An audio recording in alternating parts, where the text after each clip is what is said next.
Hey guys, this is a video review for the game Persona 4 Golden for the PlayStation Vita. And if you've seen any of my other videos, this isn't typically the kind of game I review, but I think it's special enough to warrant my take on it. So, I definitely think this is a special game. And, I think there are a lot of good games that come out these days.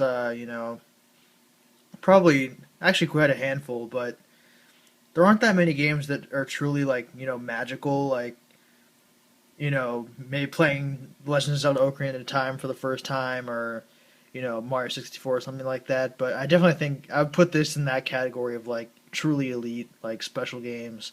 I'd say the last game that I felt that way about was in 2007 with Super Mario Galaxy. But I think one indication of how special this is that I don't even play JRPGs really. I've kind of gone into why I don't like JRPGs for the most part in my other videos. I won't get into that too much now.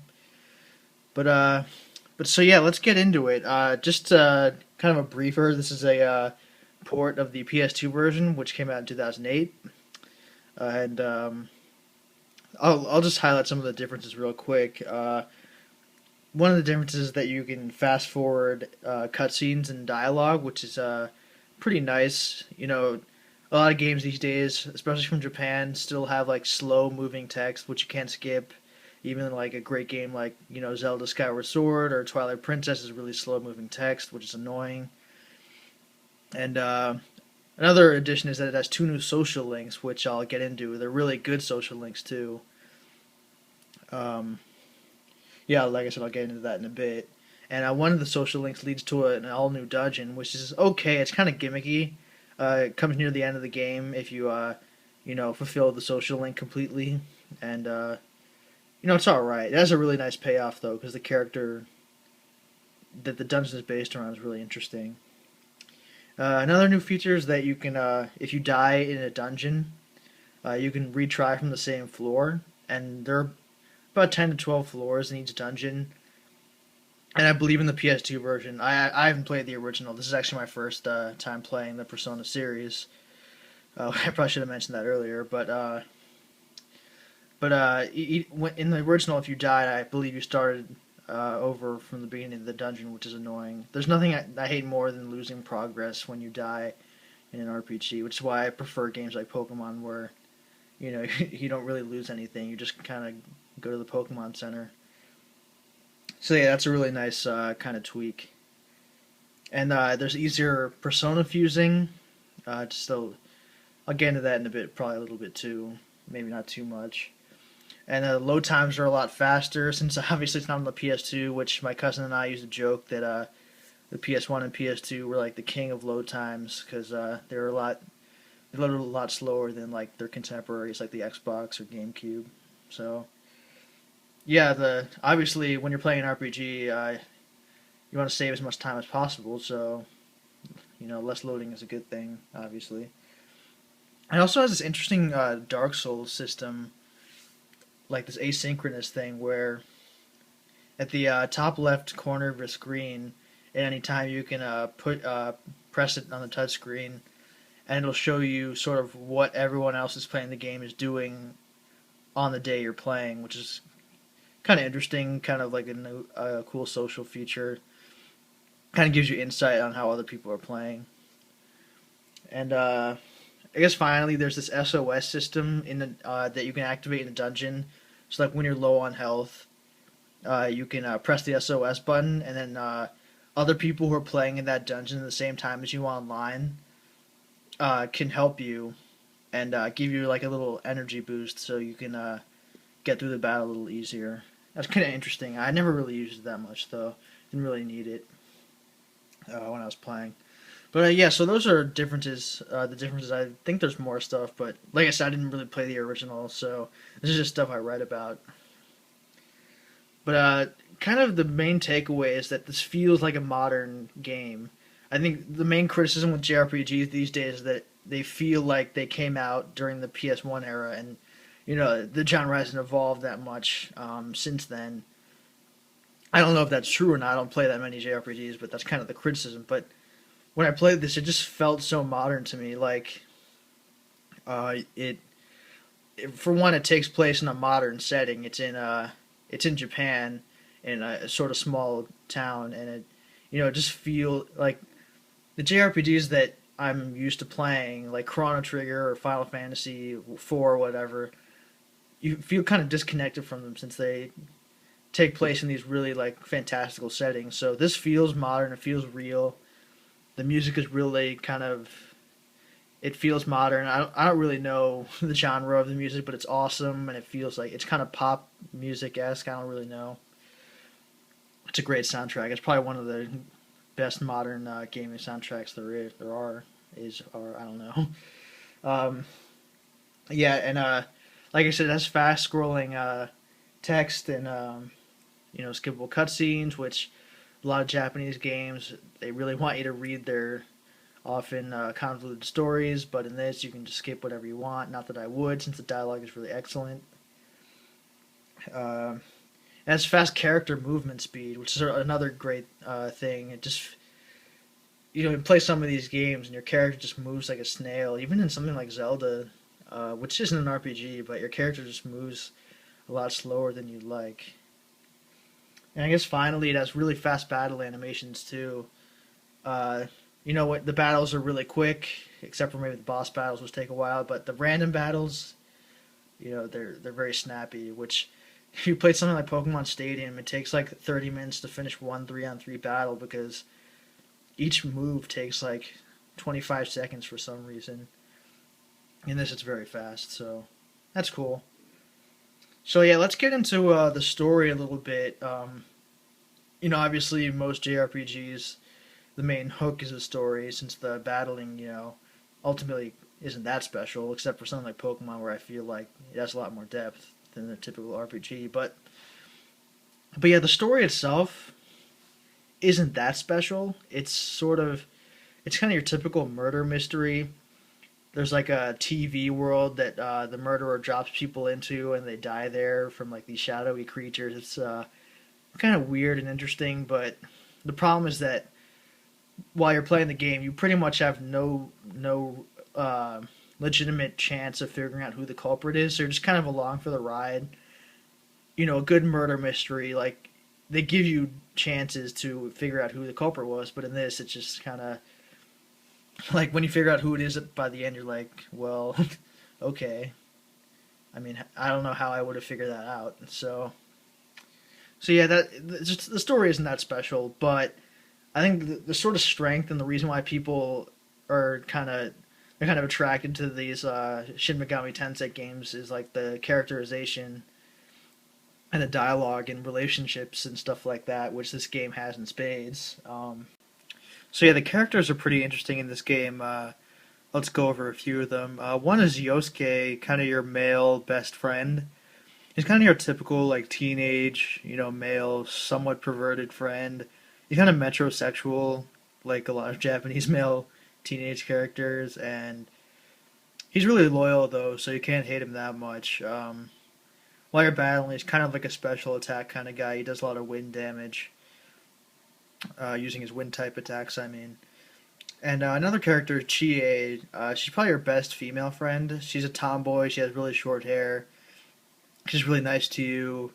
You find out she's kind of insecure as the story goes on along, and when you learn more about her, and she's kind of an interesting character. And your third best friend, so to speak, is a girl named Yukiko, and she's kind of a shy, responsible type. She's the quote unquote good looking girl, and I think a lot of guys in the school try to go after her, but she rejects all of them. You can kind of tell that the designers of the game want you to date her or more than anyone else. So yeah, she's pretty interesting, but kind of dull too, like you would expect most good-looking people. I guess that's their message. But and then outside of those, like your circle of best friends, you also meet Kanji, who's kind of a bisexual biker dude who's insecure about his sexuality, which is interesting because in most Western stories, they don't really tackle issues of like homosexuality or bisexuality or whatever. So it's interesting that Japan seems to tackle that more. And you also meet this other sexually ambiguous person. I won't really spoil that person's gender, but yeah, he or she is a pretty interesting character as well.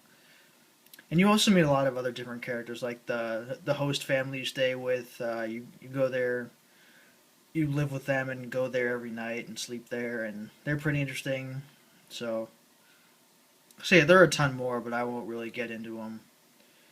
And it's kind of interesting because this game is so unapologetically Japanese. Like for example, they actually use honorifics, which is the sort of class. I wouldn't call it a class-based system, but it designates your relationship with everyone else around you. So, for example, like if you're talking to your teacher, you add "san" at the end of his name to kind of designate his superiority. And you kind of call your friends, you add the word "kun" or "chan" or whatever. They do that in this game. It kind of I heard in some of the earlier Persona games they sort of masked the fact that it was Japanese, so they took out the honorifics. But in this, they definitely have them. And you go to school on Saturdays, which obviously they don't do in the West, or at least any Western countries I don't know of, or that I know of. And they eat Japanese food, and yeah, it's just really interesting from a cultural perspective. I really like it. So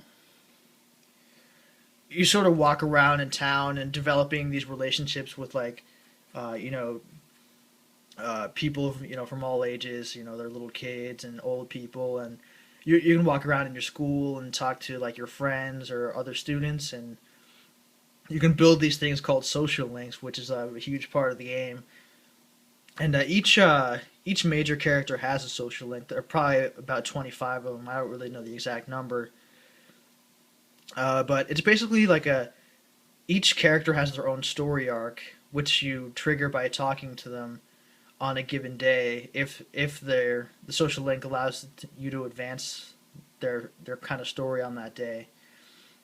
So, for example, you can join a like the basketball team, and your friend on the basketball team, you can his social link kind of shows you the background of his life and his story. And while the social link is going, you figure out that he's kind of lost his passion for basketball. And as you keep progressing, he kind of regains that, and it's kind of interesting because you can kind of it kind of allows you to see, learn more about each character. Each person has their own individual story. Like if you join the drama club, uh, you find out that the girl that your friend in the club is her dad's dying, but he was a deadbeat dad, so she's conflicted. She doesn't know if she should comfort him or if she should kind of ignore him. And you kind of see how that story progresses. There are a lot of these kind of interesting little stories. You learn more about everyone as you go along. But the cool thing is that it actually gives you tangible benefits while you're battling too. So if you, for example, your friend, let's say Chie, she's probably your best friend. No, actually, she's not your best friend. She's your best female friend, I guess. If you keep improving your social link with her, uh, it makes her persona stronger while you're battling. And if you get a high enough social link, if your HP would reach zero, she kind of takes a bullet for you and absorbs the killing blow, and then you're left with 1 HP instead of nothing, which is really cool. So you don't have to start over from the same floor, which I talked about earlier. And there's stuff like that, just really cool. Because usually in JRPGs, there's like a real separation between story and the battling, but in this, you know, the story actually helps you battle in a way, which is a nice integration. Sorry if I'm not sounding coherent here. It's kind of complicated to explain, everything. And one of the cool things about the series, and I guess people talk about it a lot when they talk about these Persona games, that there's like a dating quote unquote portion of the game. It's smaller than you think. It's not really. it's kind of awkward and like not really developed properly, which is really funny. It's like if you get to the like social link 8 or above on a female character, you can kind of ask them to go out with you, and then they become your girlfriend, and you can kind of go on a date with them sometimes, and it's really awkward and funny in the kind of way that a high school date would be, which makes it humorous. So, um, but the problem is that it's kind of goofy, and you can actually get multiple girlfriends without any of them knowing that you're dating multiple people. So it's kind of corny, and I don't know. It seems more like an otaku thing, like to appeal to that crowd. It could have been a little better, in my opinion, but it's funny. And I guess one thing I didn't like about the story is that it has this classic aspect of storytelling that I hate. It's like they kill off this character. I'm not spoiling anything really, by the way, because I won't really get into details. But they kill off this character, and it's supposedly pretty emotional. But of course, as like most anime or something like Harry Potter, um, they bring the character back to life, making all that emotion meaningless. The emotions you went through when the person died, I mean, which is a very annoying. It's one of my pet peeves about storytelling. Like I said, Harry Potter did this too, and it's just I can live without that. It's a cheap method for you to feel emotion, and then they take it away from you. But anyway, I also felt like the ending could have been a little better. I won't get into too many details, but basically you move away because you're only going to stay in that town for a year anyway. So it's the end of that year, so you have to leave. And so you're spending the last day with your friends, and they take a photo of you and all of your friends together, and it's like this kind of bone chilling, like bittersweet moment where you're like, wow, I spent like 70 hours with these people, now it's gone, or now I'm leaving and I won't see them again. But of course, they show an epilogue where it shows you coming back a year later, and everything is and everything is all fine again. So I don't know. That was annoying. I felt like if they didn't have the epilogue, it would have been more emotional. And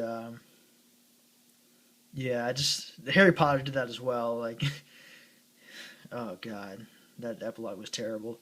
But anyway, yeah, and kind of enough with the story. It's interesting, but again, you play for the characters and the social links and stuff like that more so than the actual plot. So like, let's get into the mechanics of the game. It's sort of a typical turn-based JRPG.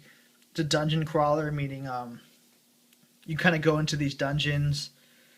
Um, sorry, you run around facing these random enemies. It's not a completely random battles like in Final Fantasy X, where it's awkward. In this, you can actually see the enemies you face, so that's kind of, I mean, that's better than like what Final Fantasy X did, like I said. And you have a limited amount of mana, or they call it SP in this game, that you can't really refill. Nobody sells like mana refilling items. You find a few of them in the dungeons, but they're few and far between. Uh, that's so that you don't hang out in the dungeon for like 4 hours. You eventually have to go out or go back and heal and stuff like that. And yeah, let's see. Yeah, all enemies have weaknesses, kind of like in Pokemon. So like certain enemies will have a weakness to ice attacks or like wind attacks and stuff like that. And if it's strong against it, if you use an attack that's strong against an enemy, they get knocked back and knocked down. And if you knock down everyone, all the enemies, you can do what they call an all-out attack, where your entire party pretty much or just kind of combines forces and it just attacks everyone, and it does a lot of damage for the most part, which is a kind of a cool mechanic. And there isn't too much more. I guess yeah okay. So if you're facing a boss, that they actually can get quite tricky, especially if you're not playing in an easy mode, which I don't recommend because it's way too easy. Uh, so I mean, you actually have to guard and stuff like that, and it forces you to think about your moves and like how each character has a specific role that you should be kind of utilizing.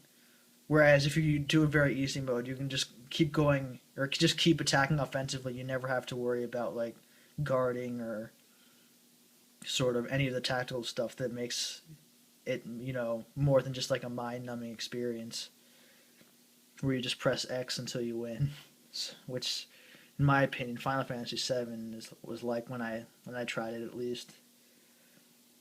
And it has awesome battle music, which makes the random battles a lot less frustrating because the battle music really just kind of pumps you up and you're just kind of excited to battle. It just feels right. Uh, it's very like upbeat and I don't know.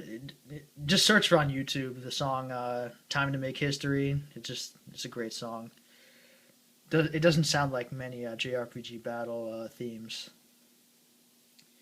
And yeah, I don't want to make this video too long. I mean, it's already 17 minutes. It's probably longer than any video review you're used to seeing, although not nearly as long as some of my other videos. But yeah, just to kind of conclude, I think it's a really special game. I pretty much couldn't stop playing it when I got it, which is kind of a rarity. I usually can't play a game for more than like 2 or 3 hours at a time before kind of get a headache or whatever. Pokemon was like the one exception, or League of Legends, I guess. Um, but yeah, when I got it, I couldn't stop playing it. It was my first Persona game, one of the only JRPGs that I've actually ever finished. Like I said, I've got into why I don't really like JRPGs. My other videos, you'd have to look at those to get my full take. But this really caught me by surprise, and I'm really looking forward to playing other Persona games. And I already got the fighting game Persona 4 Arena, and there aren't that many games where I play it and then after I'm done, I think about it for like even weeks later. But for this, it's really stuck with me, which you can't really say about many games. Like, is Gears of War 2 really going to stick with you for more than like 30 minutes after you play it? Not really. Even though I like Gears of War 2, it's a fun game. But yeah, it just really got me thinking about JRPGs and sort of like looking at Final Fantasy 13, a game that's like infinitely more popular and mainstream than this game. I'm kind of wondering why Persona 4 is like a 300,000 unit seller and Final Fantasy 13 is like a 5 million unit seller. Should be the other way around. I mean, I think this game could be mainstream if it got the right marketing. Because I mean, high schools are a really relatable field for a lot of people. There are a lot of shitty high school like TV shows that people watch. I'm sure you can think of a few off the top of your head. I won't name any, but yeah, I think people really love like the relationship stuff. Whereas if you look at Final Fantasy 13, like the story is all convoluted and ridiculous, and the characters look embarrassing and cringeworthy. Whereas these characters look down to earth and grounded and interesting and yeah, it's a shame that more people don't know about this series. I guess the word on this game is that it's kind of for like the otaku types, which I mean I like Japanese games, but I wouldn't consider myself an otaku. Like I don't really watch that much anime or that kind of stuff. So I don't know. I really think this game transcends the JRPG genre, and even if you don't like JRPGs like me, I think you'd have a pretty good time with this game. Not that I can read your mind, but yeah, I hope you enjoyed this review, and hopefully it wasn't too long. I doubt that, but yeah, thanks for watching.